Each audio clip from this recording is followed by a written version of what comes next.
Hi, my name is Skipper Chung Warson, and I'm a design director in San Francisco. And this is How This Works, a show where I invite people on to talk about topics that they know incredibly well. And today, I have Chris Landon with me. Chris is going to talk to us about his lifelong love of horror movies and how that's played into his work as a screenwriter and as a director. Thanks for making time today, Chris. Thanks for having me on, Skipper. So we'd like to start the show with getting to know our guests. And so I'd love to ask a general question. Chris, who are you? Who am I? This could take a while. We could get into the really metaphysical nature of it. Yeah. Yeah, exactly. I mean, I think first and foremost, I'm a husband and a father. I live in Los Angeles, California. I was born and raised here. Okay. I grew up in the entertainment industry. My dad was very active. He was a writer and a director, a producer, an actor.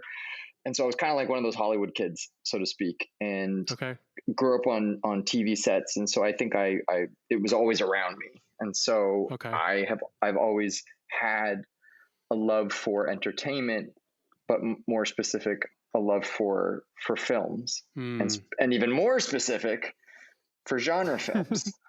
And I've always been a hardcore movie buff, and that kid that grew up watching tons and tons of movies every single weekend instead of going outside and playing with other kids and things like that. So that's really who I am. And I did not evolve very much beyond my childhood. It's sort of an arrested development of sorts. And I still I still love movies very, very, very much, even though I love my kids and my husband too. So, Chris, what's something about you that many people might not guess? Something, of course, that you feel comfortable sharing. Oh man, I think something that people probably don't know about me is that I'm obnoxiously picky about food. Only the people that are truly close to me know that, and it's like it's something that annoyed my family growing up and annoys most people around me to this day. Because I despise so many things, and I don't know why. And I took a test once that it was some sort of my husband Cody got he saw something on Oprah or whatever, and it was a mail-in test where you could find out if you were a super taster. Okay. And it turns out that I guess I might be one of these people, and I guess super tasters are people who have a heightened sense of taste. And it's why typically people who don't like things fall into this category. And so I don't like fish or seafood or condiments of any kind. I don't like raw onions or tomatoes so like there's a huge menu of things I don't like. Yeah. And so, it's a weird tidbit about me. So, Chris, what are we talking about today? And I gave some of it away in the introduction, but I love to have my guests say the thing that we're going to talk about. What are we going to talk about today that you know an awful lot about? We're going to talk about horror movies. We're going to talk about genre filmmaking. Okay. And it is something that I know a lot about, and it's also something that I'm still learning a lot about. Okay. Which is kind of interesting. Yeah. How did you, let's get into the time machine and rewind. Like, how did you first discover horror or genre movies? I discovered horror when I was a wee lad. I was a little kid, and I mean, look, I have my first vivid memory of watching a horror film. Okay. Which was my parents were watching Hitchcock's Psycho one night, and I had snuck out of bed and into their bedroom without them knowing it, and I hid behind. They had this big swivel chair in their room, and I hid behind this chair and I watched the movie, and I somehow made it through the shower scene. Wow. And I was probably. No joke. I was about 5. I think I was about 5 years old. Made it through the shower scene, stayed quiet, was riveted. Yeah. And then at the end of the film, when Norman Bates comes barreling down the basement stairs dressed as his mother with that maniacal grin on his face with the knife raised, Yeah. I shrieked. I just started screaming, and I think it was because I, I was old enough to sort of understand sort of genders, and I had never seen a man dressed as a woman, and furthermore, a Oh. man dressed as a woman holding a knife trying to kill somebody. Um, and so it's just scared the living shit out of me. And Sure. they, my mom whisked me off to my room, and I was sort of both punished and, scolded, and also, like, loved on. Um, but Sure. I also, Comforted. I was comforted, but I do remember, I remember a thrill, feeling a zing to it all. And then Okay. my parents, not long after, divorced, not because of the incident, but for, many other reasons. Sure. Um, and so my dad, became a Sunday father, as they say. Okay. He had us on the weekends. Okay. And I remember going to the video store with my sister, who was a couple years older than me. And, Okay. and we were like any other kid growing up in the 80s, where, we would go to the video store and, we'd rent movies that were sort of, basic stuff like Disney stuff or Amblin stuff or whatever.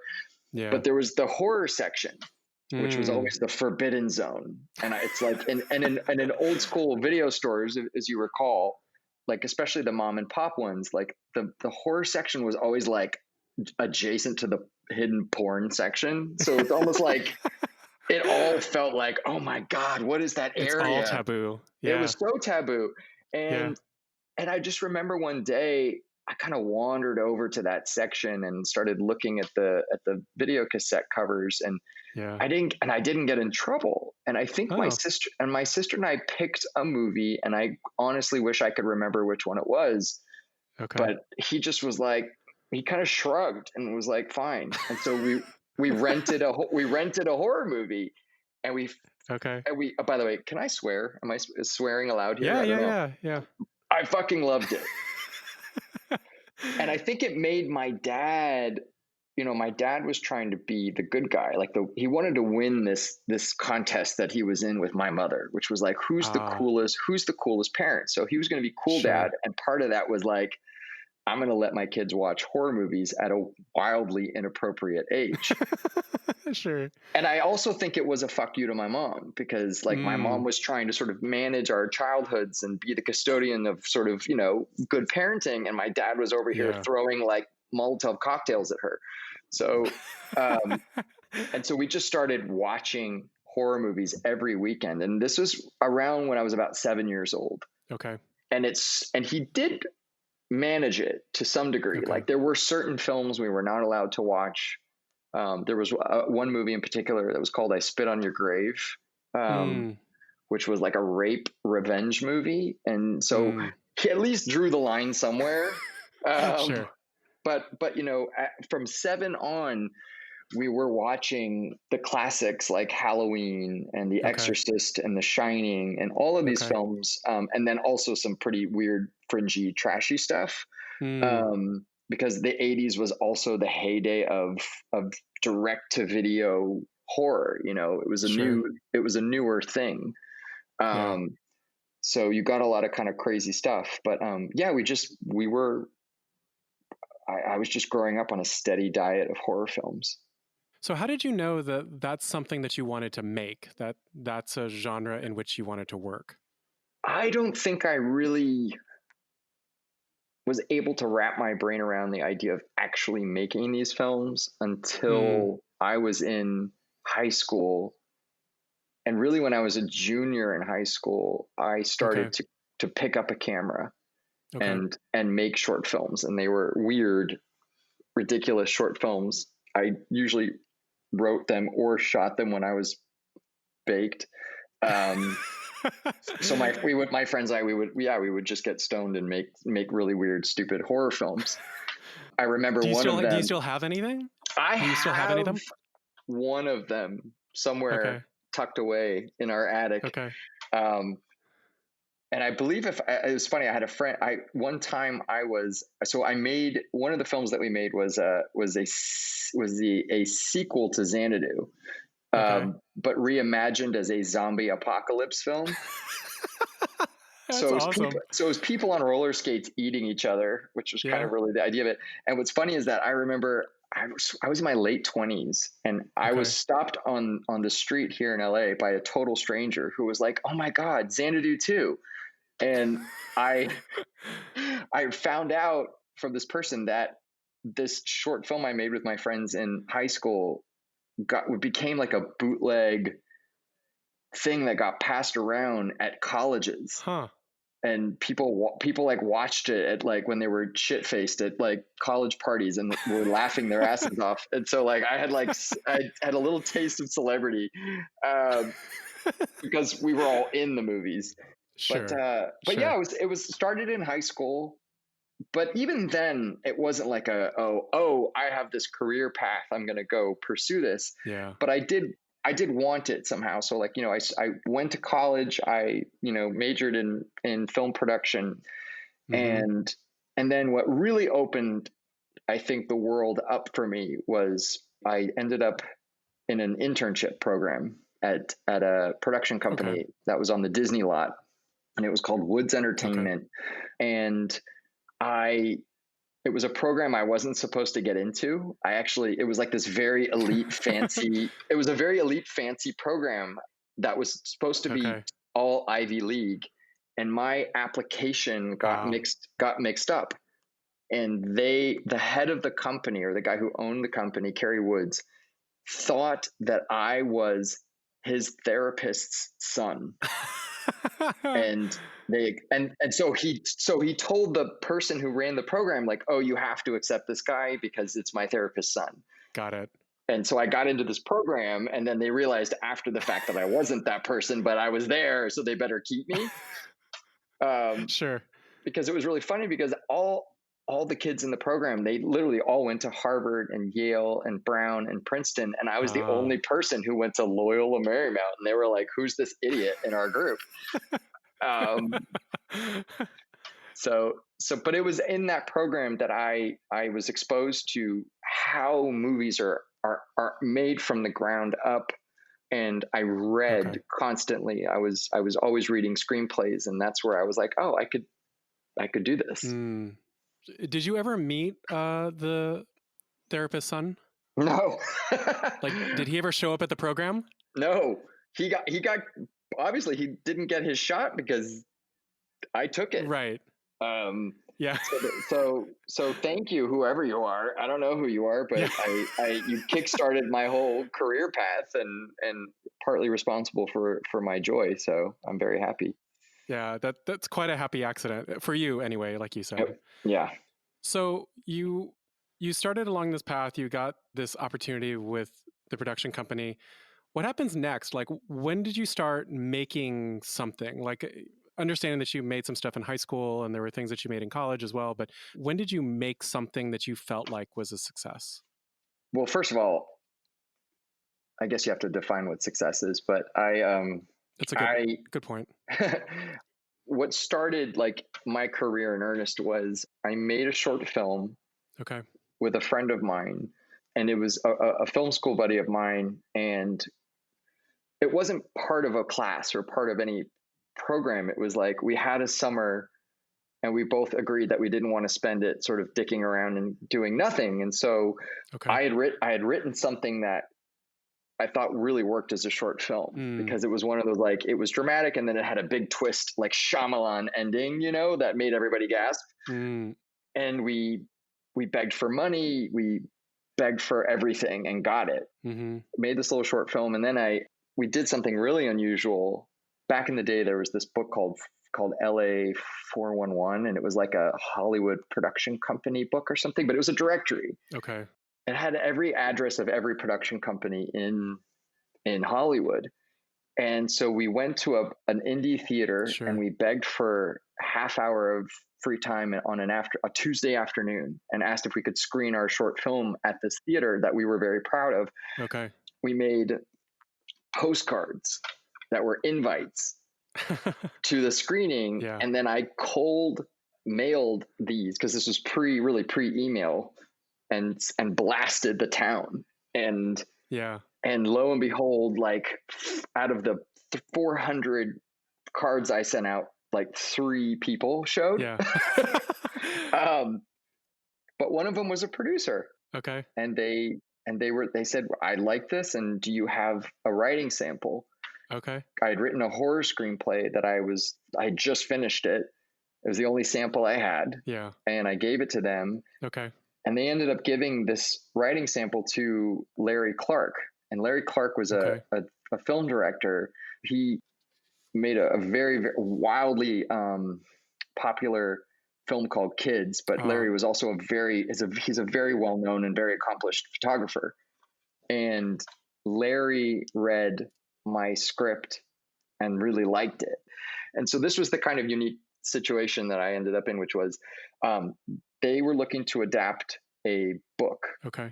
into a feature. Okay. And I was a nobody kid off the street in college. And so they said, look, we're going to give you the book, and Okay. we're going to let you adapt half of it. You can, Okay.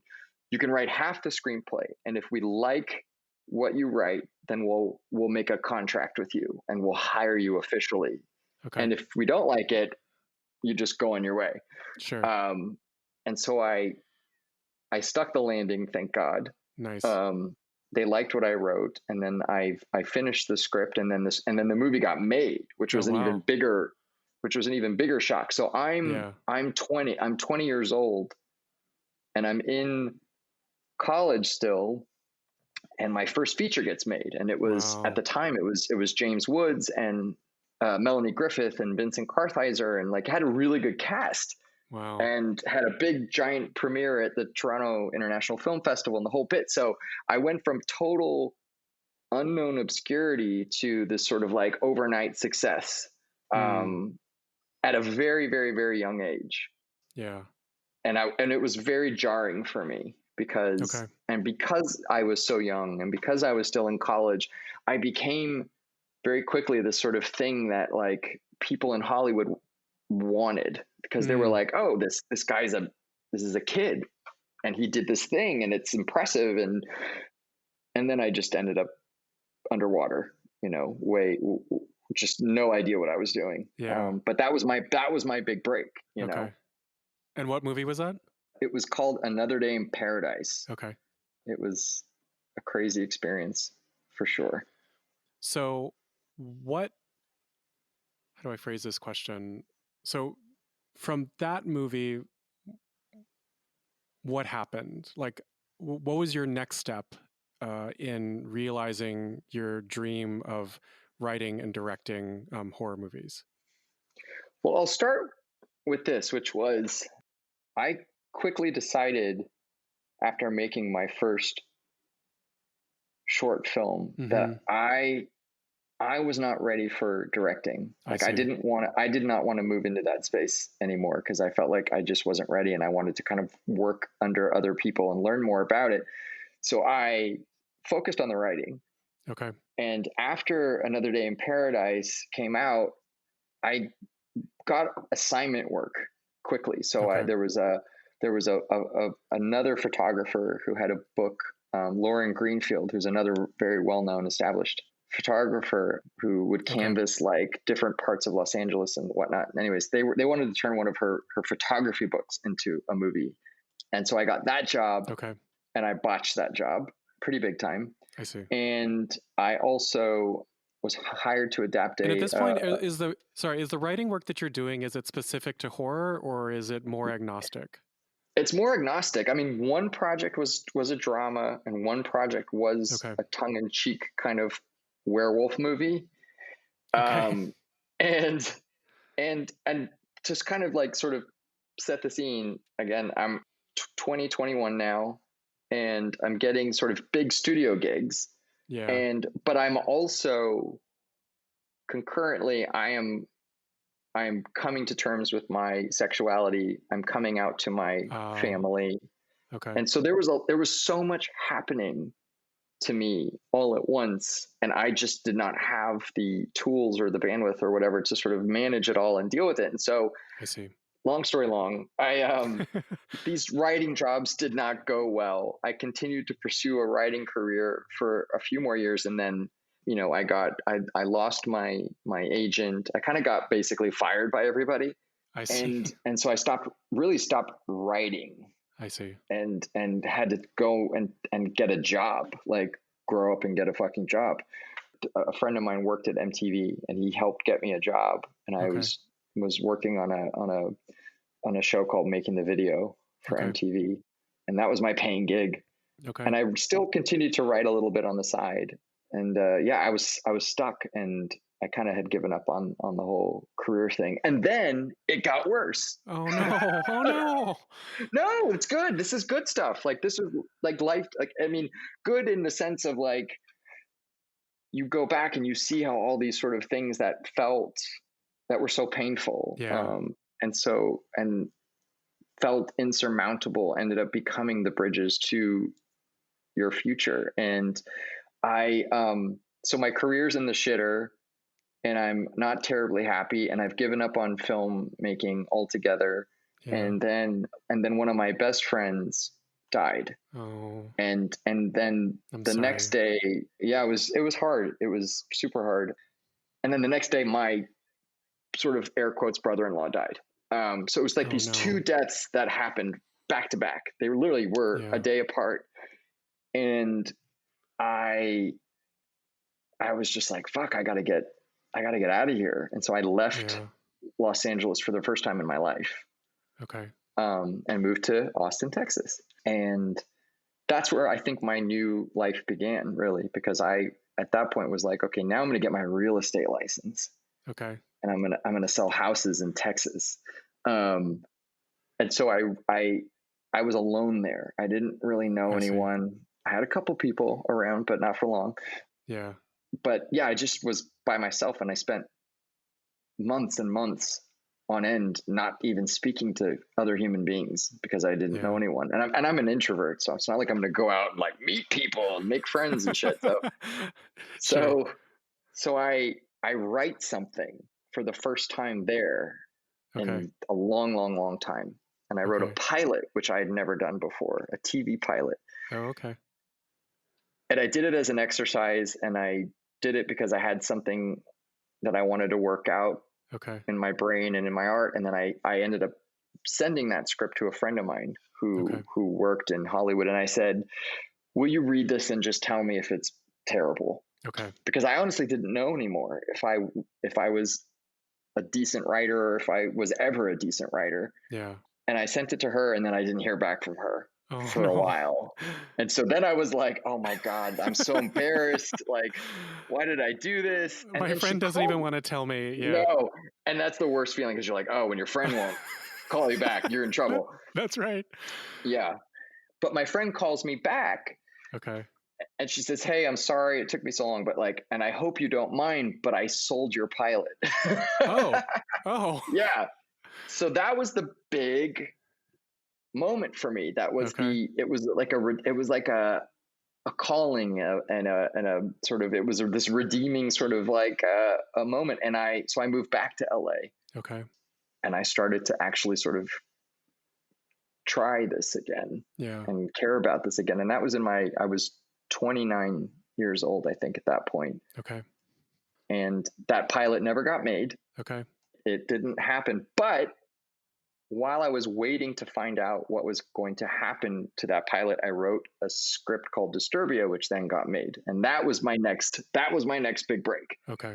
And then I feel like from Disturbia on was when I had momentum, and I was able to continue to work consistently. Yeah. I love that analogy, that idea of the things that hold us up are bridges to the things that we're going to do next. So Mm-hmm. I love that optimism that you carry with you, Chris. When you were working on the pilot, or subsequently on Disturbia, or any of the other writing that you did in sort of that reboot period, did you approach it differently? Are there different things that you did from the first time around? I did a lot of things differently.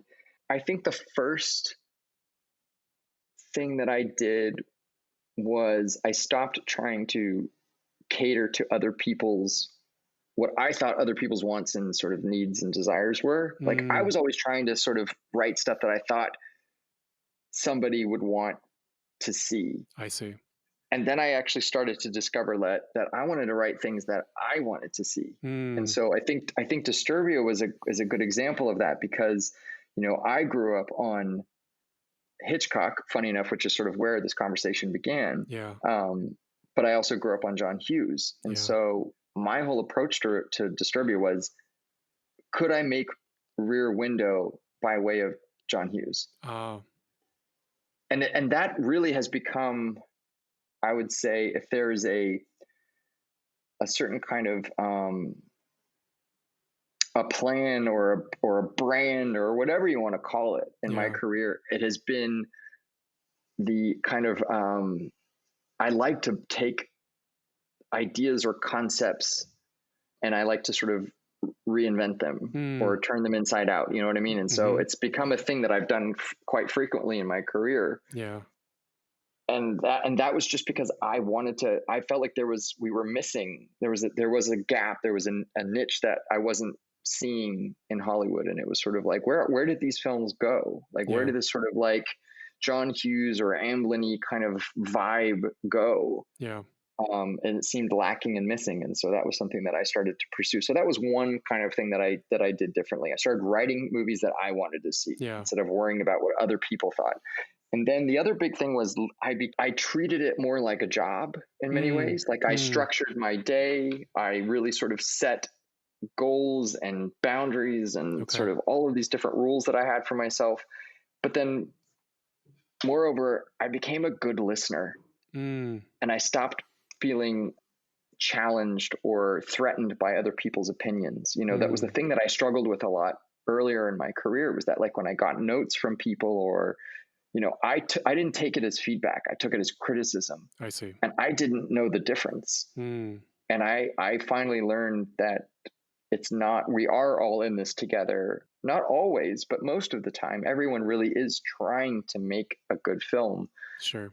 And even though your opinion may differ, often when I would get a note that I didn't necessarily agree with, I learned that even though it's not the right approach, they're stopping in that spot for a reason. Yeah. Something's not clicking for them. And so my job was to try and interpret that.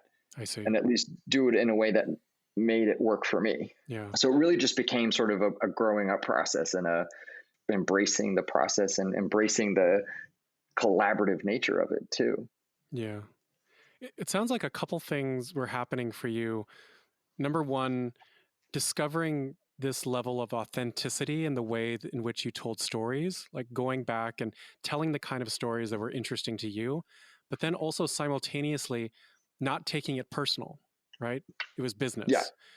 Yeah. And the difference between critique and feedback, this notion that not everything someone says is true. Just because someone's feeling it, you may not agree.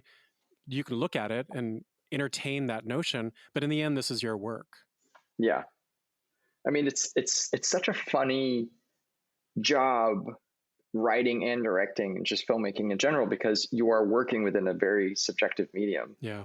And yet a lot of people will try to sort of assert things as sort of like these very like, definitive and objective, like this is how it's supposed to be. And you're like, but no, it's not. It's like, it could be anything. Yeah, right. But like I said, the journey has really been about becoming a better listener and a better partner. And it's made me infinitely happier with the work too. Because you can kind of step into things and not be so emotional and crazy and, you can just do the work sometimes. Yeah. Well, one thing that I want to get into, because you do have a movie that's out right now, and I know you didn't agree to be on the podcast to necessarily plug your movie, but I think that there's so many things that exist inside of Freaky that fit into some of the things that we've just talked about. I wonder if you can talk a little bit about how you came up with that idea specifically, because it sounds almost exactly like what you just talked about, this notion of like mashing up several different ideas into one sort of melange of a movie. Right. It's funny. So Freaky, it was actually not my idea. Okay. So my writing partner, Michael Kennedy, this was actually an idea that he brought to me. And I had just come off of making Happy Death Day, Yep. and then Happy Death Day to You, which were all mashups as well. It was sort of, Yeah. the slasher version of Groundhog Day. So Yeah. I did not want to do a mashup movie. I see. And so when Michael came to me, he had an idea for a movie that he wanted to go out and pitch. And as a writer friend, Yeah. he just needed a soundboard. He wanted to Yeah. pitch it to somebody before. It was like a practice run. Yeah. Okay. And he pitched it to me, and I fell in love with it right away. Sure. And I immediately started pitching a ton of stuff back to him. Like, Okay. oh, you have to have this scene, and you got to do this and this character and this, that. And then it just dawned on us that it was something that we should do together. Sure. And so we wrote it together, which was a first for me. I have either written things, I've rewritten other people's work, or I've written my own stuff. And this was the first time where I was going to physically sit down with another human being and write a movie with them. Okay. But it was very easy because Michael and I are both huge genre fans. We love horror movies, and he, like me, grew up in genre. But I think what really unified us and really drove the process and why we wanted to make Freaky was that we both were bullied, closeted gay kids in high school. Okay. And so in Freaky, the lead character, Millie Kessler, she's a very sort of put upon, bullied, wallflower type of a character, who switches bodies with a serial killer. And so suddenly this maniac is walking around in this girl's body and starts to pick off a bunch of people who also happen to be Millie's tormentors, And so for Michael and I think there was a certain amount of fantasy, and wish fulfillment in the premise. And so it's why I think we just were both desserts really in drawn. a way. Yeah, absolutely. Yeah. So that's why we wrote the movie together. Yeah. And I know that you've been asked this question a ton of times, but what are some of your favorite horror films and TV shows? Oh God. This is always like a tough one though too, because there's too many, and the influences are all over the place. Yeah. Horror movies. I mean, look, I've said this before, like I worship at the altar of John Carpenter for many reasons. But he has made, two of, and again, I have many favorite horror films, but he's made two, between the original Halloween, obviously, and The Thing. I mean, those are amazing, amazing features. Yeah. But, so those are top, but I mean, it's always the classics. It's The Exorcist. Rosemary's Baby was a very, very influential movie. I've seen that film probably over 100 times. And I love that movie so much because I learned so much about performance, like I think it's such a great study in magnificent performances. So I think that's kind of that's it for me on the feature side of it. But I grew up watching lots of different movies and different kinds of movies that it had such a strong influence on me. Another movie that I watched over and over and over again as a kid that was not a horror film was Terms of Endearment. And it's an interesting thing to bring up because if you look at Happy Death Day and its sequel and Freaky, they deal with death and loss. Yeah. And even as a kid, that touched me in a pretty deep way. And so that was a very influential movie for me as well. TV shows, like I've been all over the place with that stuff. I mean, like I literally just finished Game of Thrones. I had never watched Game of Thrones, and I watched it during, the pandemic because it was finally an opportunity to catch up to something. And I really loved not watching it during the whole crazy hysteria that was around that show, but I got it. Like I watched this thing and I was like, oh, that was one of the most magnificent, unbelievably epic things I've ever seen. Period. Start to finish. So, and I didn't hate the end of it as much as everybody else did because I don't think I had the emotion. Like I wasn't caught in the fervor of I know what they did. I have opinions about what I think went wrong there, but I still really enjoyed it. But I mean, I'm much more of a movie guy, way more. Okay. Well, speaking of movies, a couple of years ago, I was putting together a movie screening, and it was supposed to be like best worst Halloween movies or horror Hmm. movies rather, Yeah. and thought Chris is the person to ask. Like, and I sent you a text, and I think literally within 5 minutes, you sent me back 1, 2, 3, 4 movies in quick succession. You I'm recommended. disappointed it took me that long. You sent me Mother's Day, the 1980 film, Don't Go in the Woods, Theater Blood, 1973, and no, I guess one, two. Sorry, I've lost my list. 1, 2, 3. Was it So just three. three? Yeah. So Just I three? think it I was have just many three. more I could I'm add sure. to I'm that, sure but you did. But why? Why are those, in your opinion, the best worst horror movies? by the way, again, as I go back to the previous answer, like that's just a sample. Totally. Yeah. Like it is, that list can get a whole lot longer. Yeah. I think they're great because they are.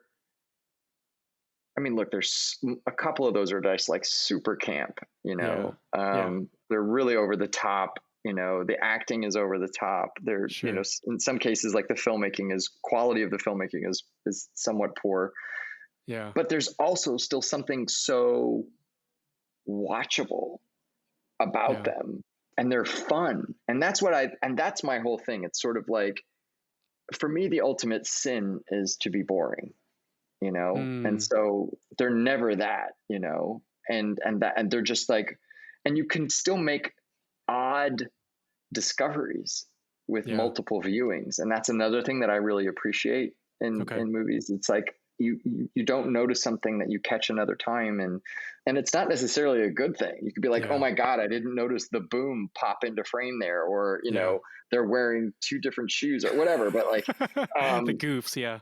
the goofs, and like the just sort of like, I mean, there's a movie from the 80s called Madman, Okay. which also I think was called Madman Mars. Okay.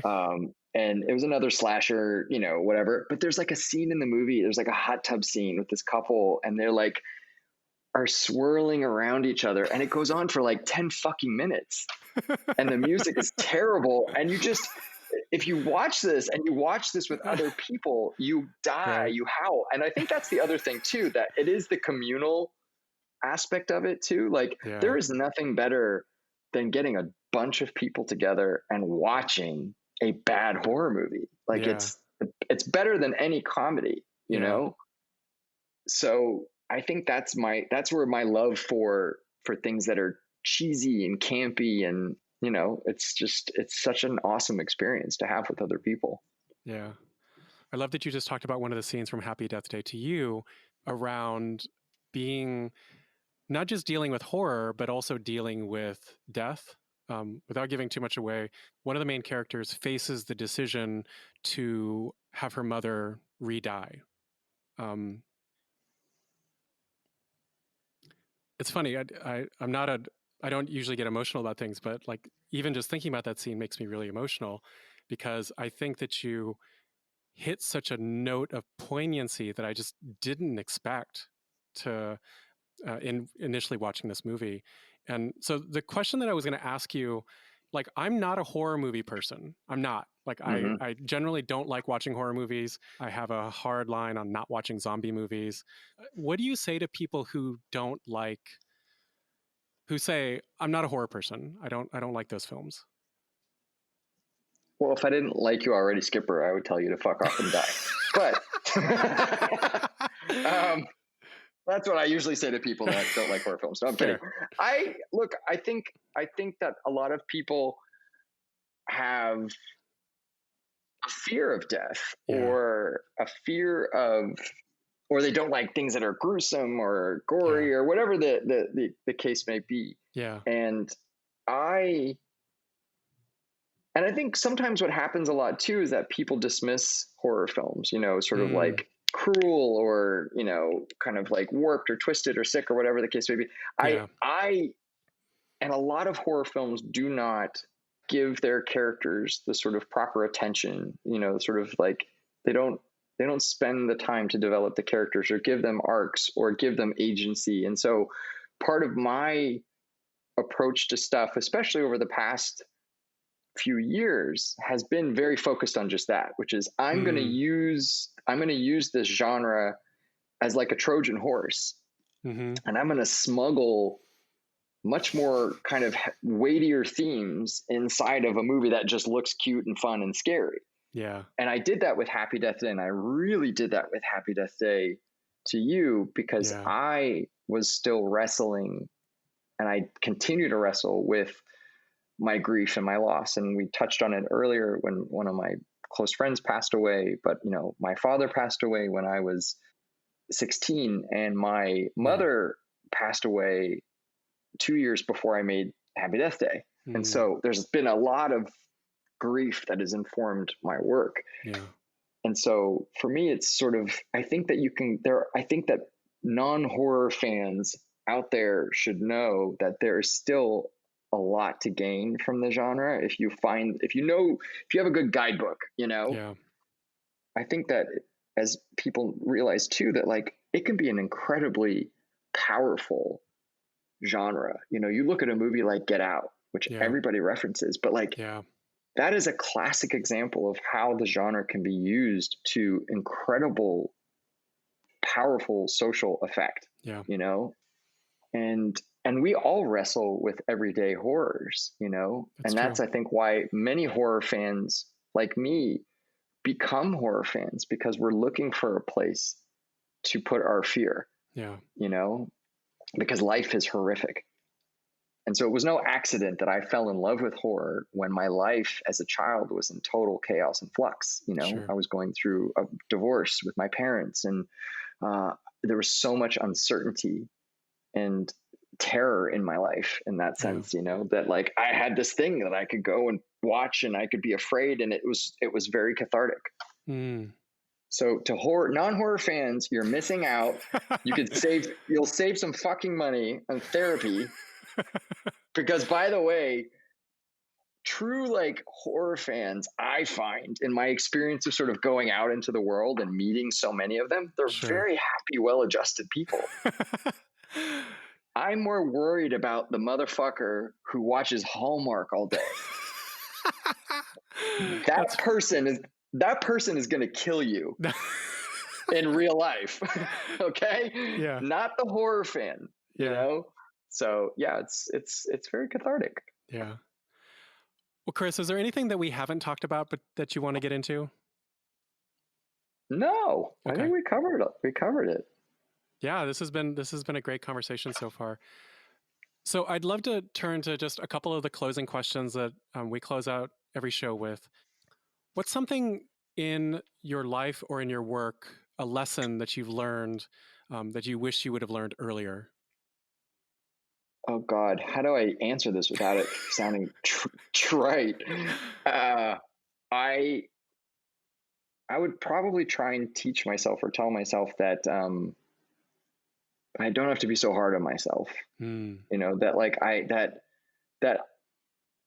the measure of success was not going to be, you know, it was not built by movies or, you know, sort of like those types of achievements. You know, I think I put so much pressure on myself early on that like I had to be somebody special or important, and I had to do great things, or I know I just remember that constant sense of feeling disappointed in myself. Yeah. And it was relentless. And it really made me very unhappy and sad. And so I wish I could have told myself that like, chill the fuck out. Like that stuff doesn't matter that much, you know, that there are other things in life that are far more important. And I think becoming a husband and especially becoming a father really pulled focus for me in ways that I never could have imagined. So yeah, I think I would just tell myself like, it's all cool. Don't worry about it. It's going to work out. That's great. Yeah. So I know that Freaky is available to watch online in all the places. Like I think I saw it on Apple TV the other day, the service, not the physical device. But what else should we be watching for that you have coming up? Well, I mean, it's nothing that's coming out anytime soon. Okay. I've got a couple. We are in pre-production on a couple movies. Okay. Two that I'm producing. One that I wrote. One is a adaptation of an unbelievable book called My Best Friend's Exorcism, Okay. which was written by a guy named Grady Hendrix. It's a really, really good book. Highly recommend it. It's if you can imagine, The Exorcist by way of Stand By Me. Okay. Okay. It's great. It's really cool. So I'm really excited about that feature. It's for Amazon. It starts shooting in Great. March. So I'm super excited about that. And then the other film that I wrote and I'm producing is a reboot of the Paranormal Activity franchise, which is not something I actually ever thought I would do again. Sure. But I couldn't resist. I had an idea for it and we just kind of ran with it. So that's something that also starts shooting in March. So that's hopefully going to come out, sometime. I think it's they're going to try and release it in October. We'll see. I see. And that's kind of what's happening right now on the directing front. There's stuff that I'm trying to pull together, but it's a tricky business. So, and no one's in a hurry right now, thank God. So it's fine. Sure. Yeah. Xanadu 3? Not Xanadu 3. I would love it. Totally. I was on a call today and we were talking about Area 51, but I always fuck that up and I call it Area 54. And then I realized that I'm trying to make like a movie about like cocaine snorting aliens in a nightclub or something. And I'm like, oh wait, maybe that's just what I should be doing now. I think that's what you should be doing. Yeah, absolutely. It could be good. Come on, disco era alien movie. Come on. I'd watch it. I would. Well, thanks, Chris. I really appreciate you making time today. It was awesome. Thanks, Skipper. It was really fun. And thank you for listening to How This Works. This episode was edited and mastered by Troy Lococo. Please subscribe and leave us a review in your favorite podcast app. This is our first season, and so it would mean so much if you could just tell one other person about the show and why they should listen. You can find How This Works online at howthisworks.show. It's 3 words, no dashes. Again, that's howthisworks.show. We're also active on social media. I hope that you enjoyed my conversation with Chris. I had a great time, and we'll talk again soon.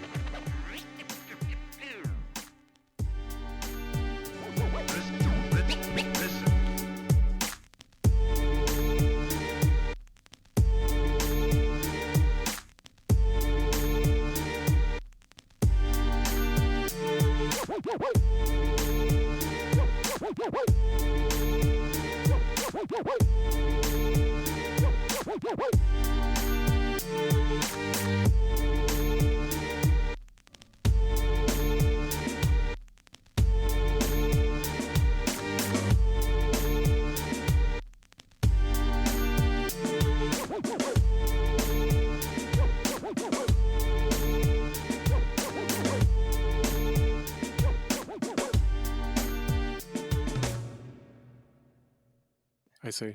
And so they offered me a job. They offered me a writing job, a legit writing job. Okay. Yeah. And just talking. Want me to do it again? Yeah. One more time. Sorry. Sometimes when I say I see, my Siri goes off. It really bugs the shit out of me. So I'll take it back a little bit. So